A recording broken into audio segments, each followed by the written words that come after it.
Good afternoon and welcome to Lunchtime Coaching. My name is Kim Brits, international leadership coach, trainer, and facilitator, and host of the Lunchtime series where we add value to people's lives happening every day at 12 o'clock on ebizradio.com. Today we are chatting to a wonderful, wonderful lady that I've recently had the honor to meet. And she is, well, I'm not going to introduce you. I think it's going to be best that you introduce yourself. Yolanda Perera, thank you for joining us all the way from Florida. It's Florida, right? It's Florida. Yes. Yeah. Thank you so much. Yes, South Florida. We're just west of Palm Beach. Fantastic. Thank you for having me, Kevin. I'm joy to be here. Thank you for making the time.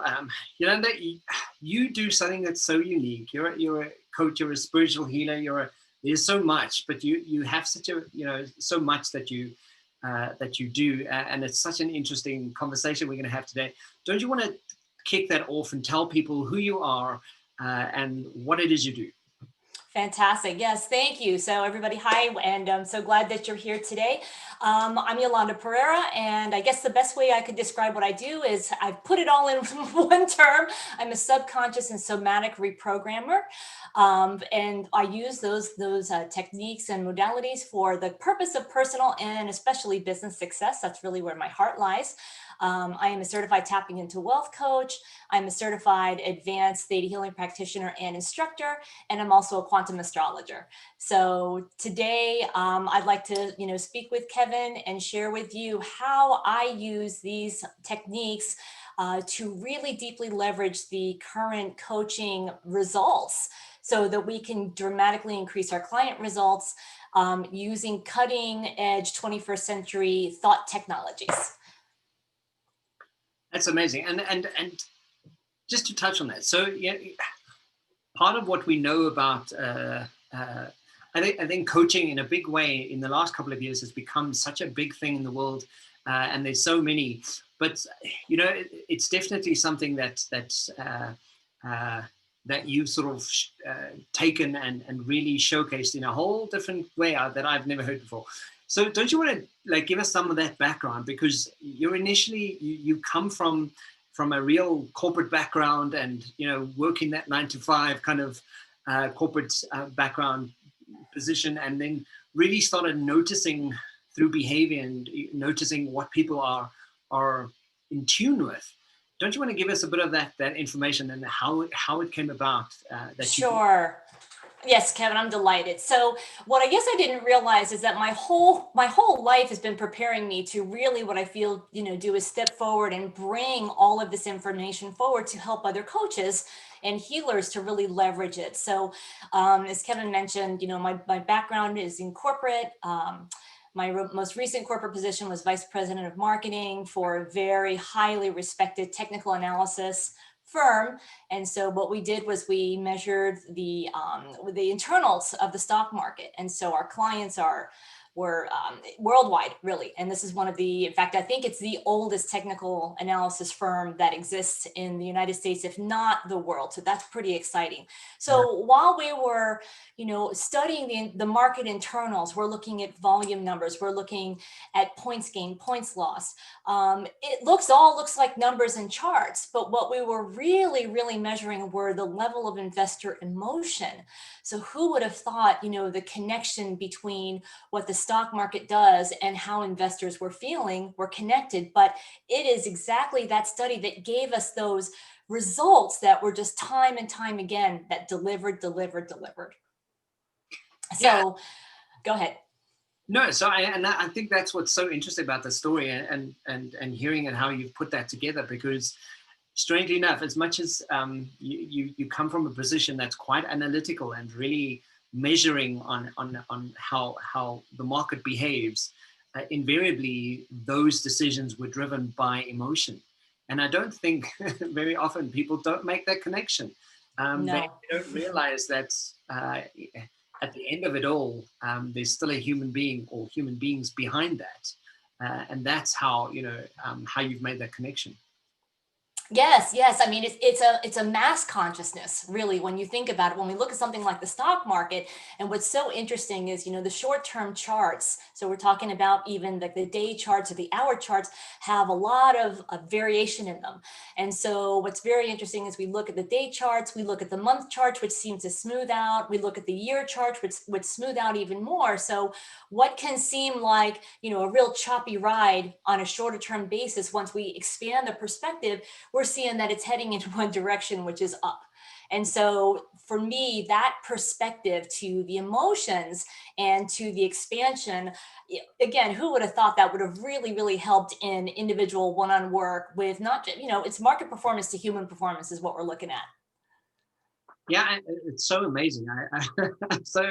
I couldn't wait to have this conversation with you. Oh, yay.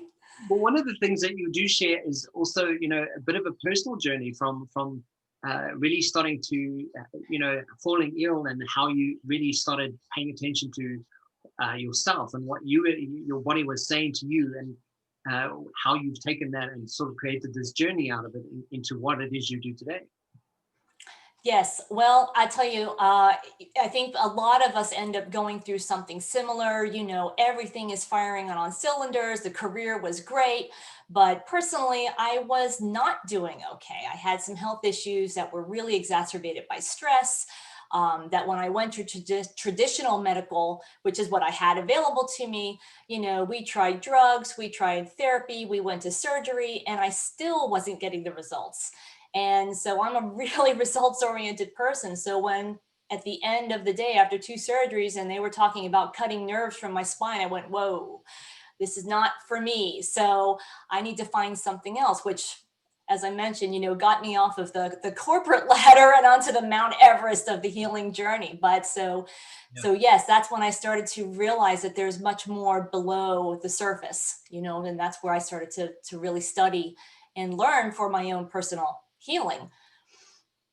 So one of the things that one of the questions that I've shared with you is, what is the major differences? Because we know that coaching out there exists. There's so many options for coaches out there, and people to choose different coaches.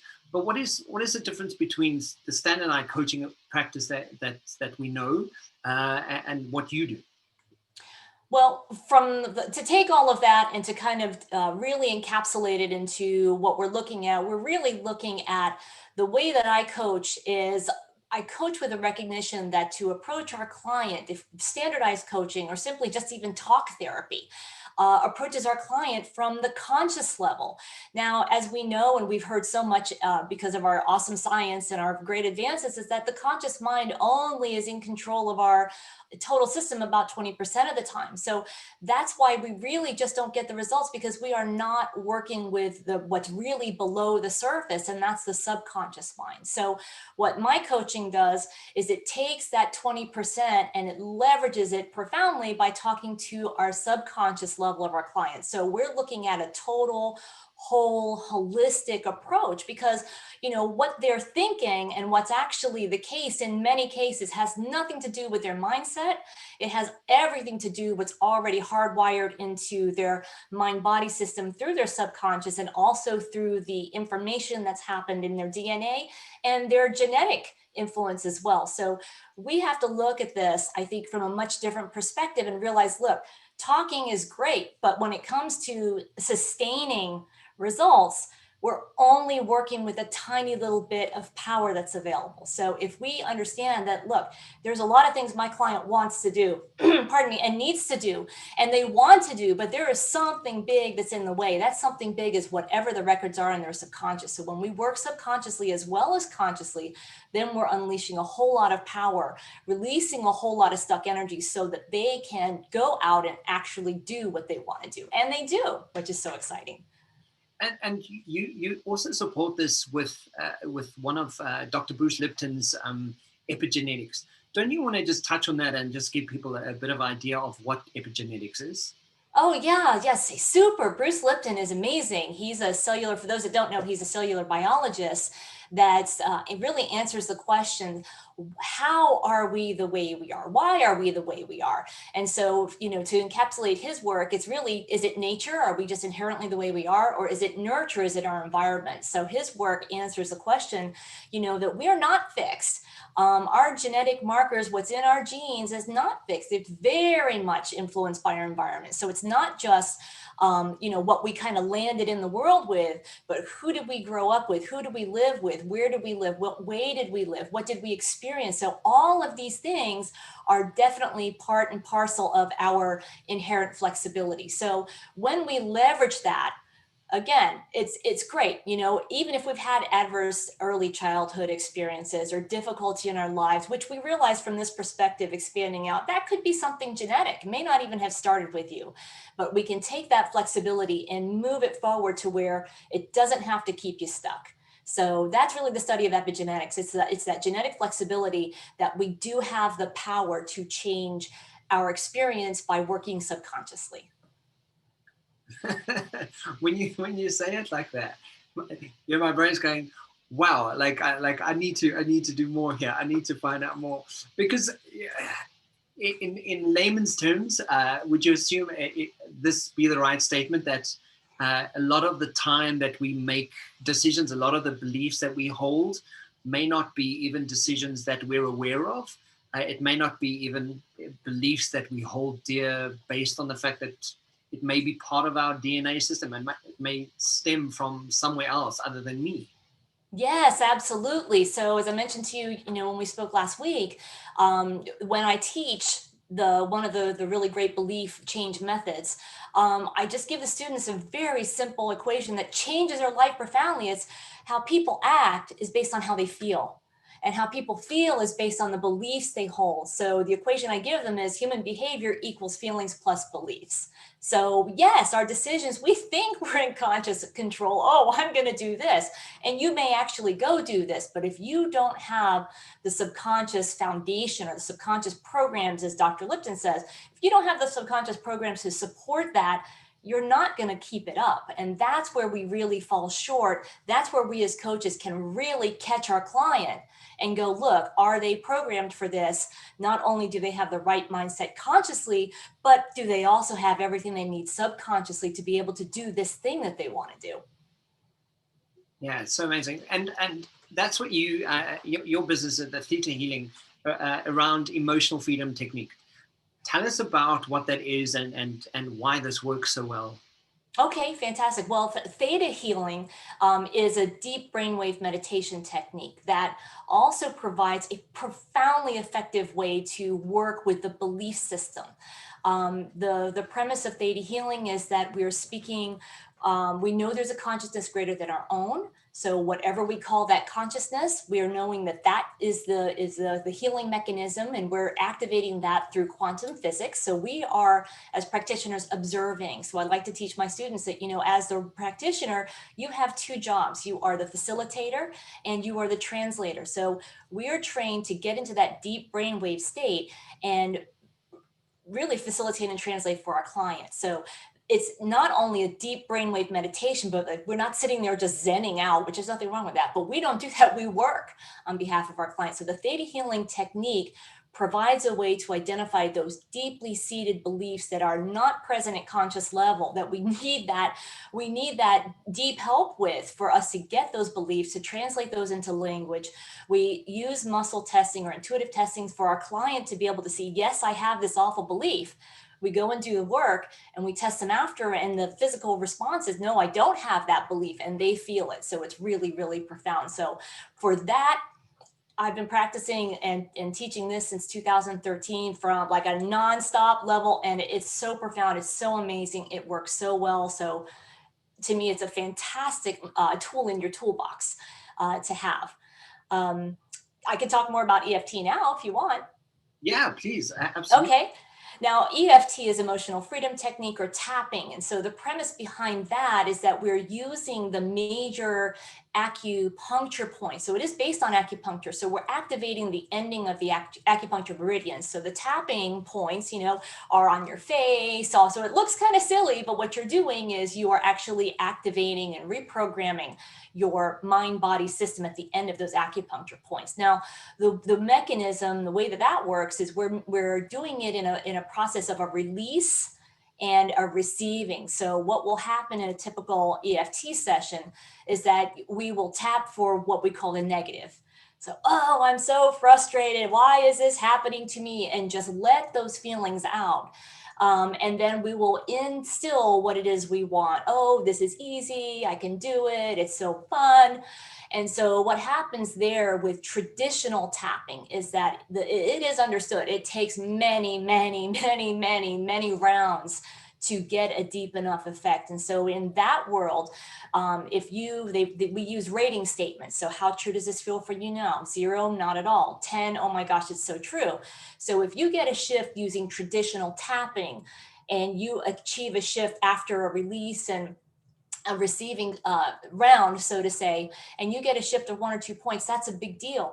It's still not enough to create that real life result. So what I have done is take that mechanism that reprograms that mind-body system. Again, it's the acupoints, but we do that in a deep brainwave state, which just amplifies the result profoundly. So when I do that in my workshops and with my clients, instead of getting 1 or 2 points of shift on a 10-point scale, they're getting 8 or 9 or even 10.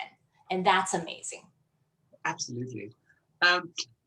So one of the questions that I suppose so many people out there always ask, and I'm sure you might agree, but why is the finances of people's finances so closely connected to limiting beliefs?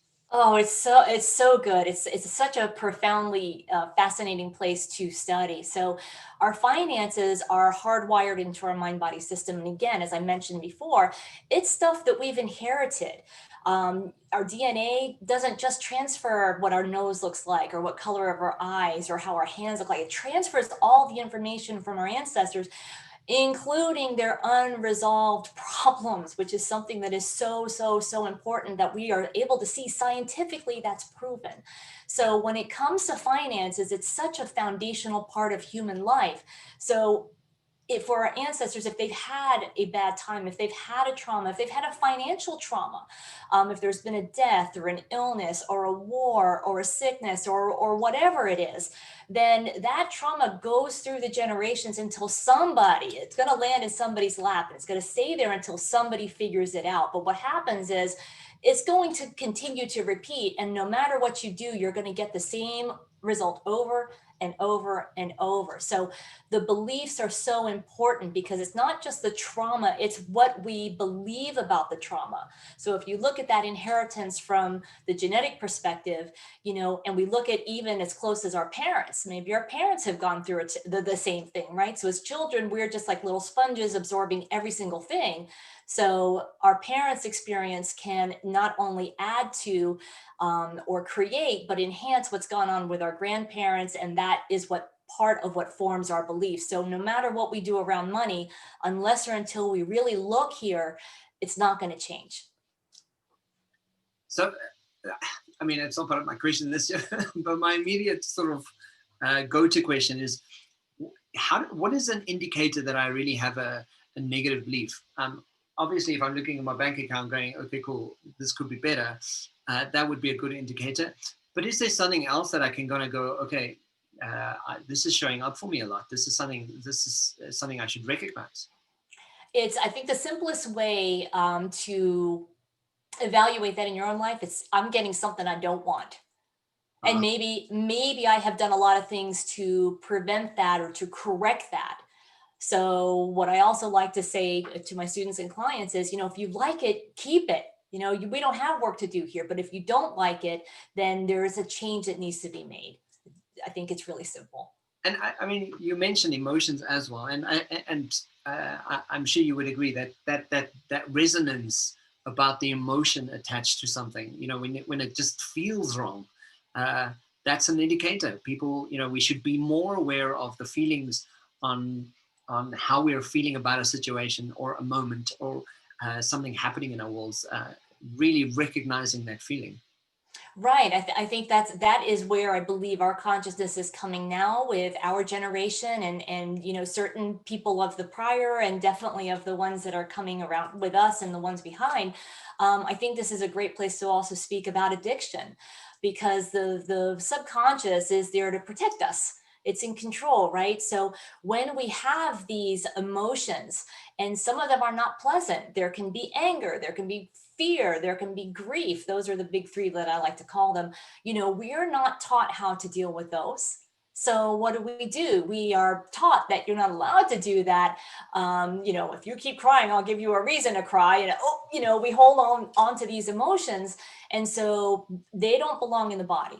So what happens is we're going to do lots of profoundly intelligent things to suppress these things and to get a different result, but that can be by way of a negative vector, right? So if we're looking at, whatever we're using to numb that pain. So that can be a myriad of things, right? So I think it's a good place to see that, the emotions are so important to our health. And for me, I mentioned before, I'm a scientist at heart. So the medical science is there that says our emotions do contribute to our states of health or lack thereof. So to be able to really look at this in a different perspective, they're not bad. There's something here in my system that needs my attention.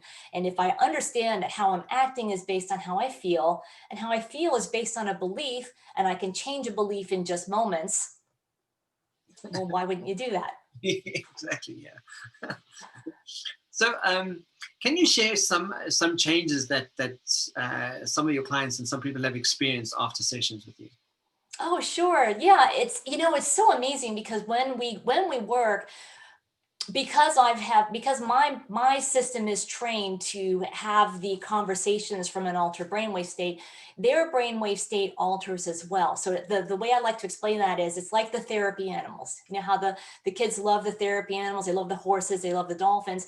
It's because their electromagnetic field is larger than a human's. And then what happens is their brainwave state is always in a theta brainwave state. So when I work with a client, that's pretty much the same effect that is happening. So their brainwave drops, my brainwave is there, and so we're working consciously and subconsciously. So as we are working together, we're identifying the issues, we're having them physically muscle test that this is my issue. Yes. Well, and then most of the time they don't even know it, but the body says, yes, this is my issue.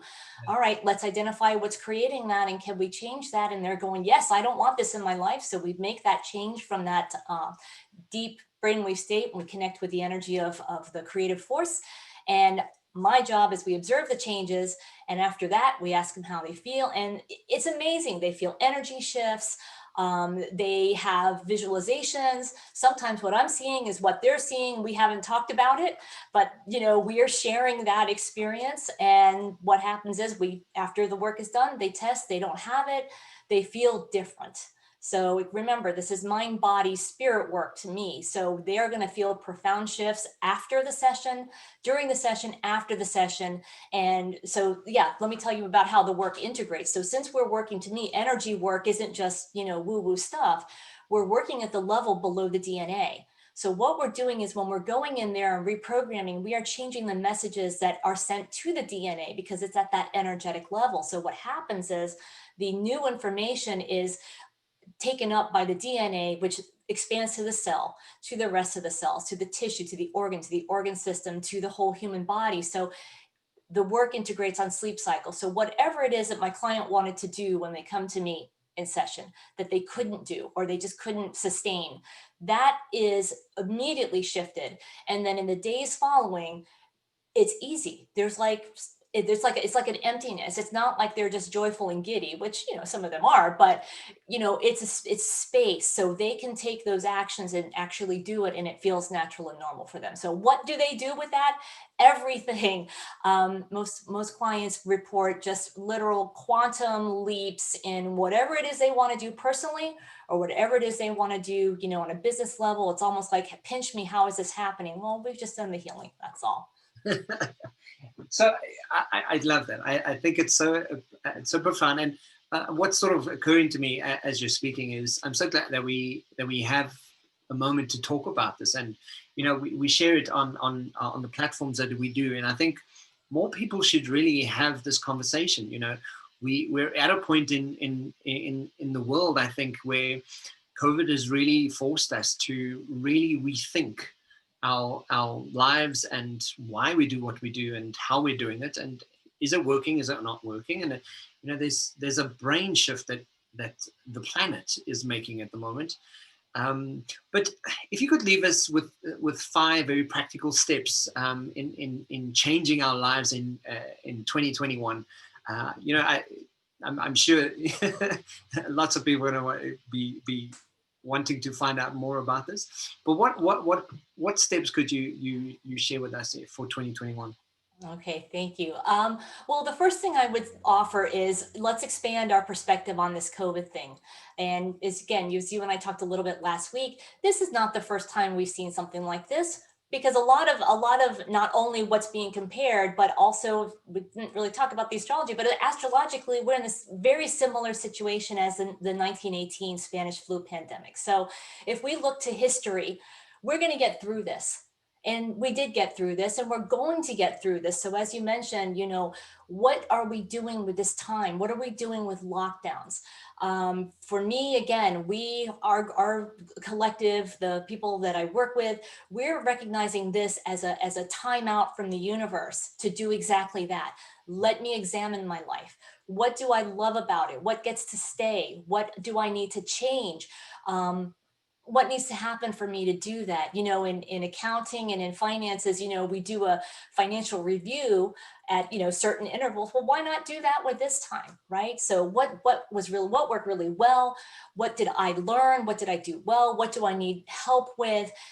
Because what's going to happen is, in 2021, we have another year of profound change. In fact, there's a study that I read some time ago. In fact, it was back in 2012. I was wondering when the good stuff actually happens in the 21st century, because I was just not feeling it at that point. And I got a research report that says, if you go back in history, that says, if we look at all the other centuries, new centuries, that all of the innovations of these new centuries did not happen until after the 20th year.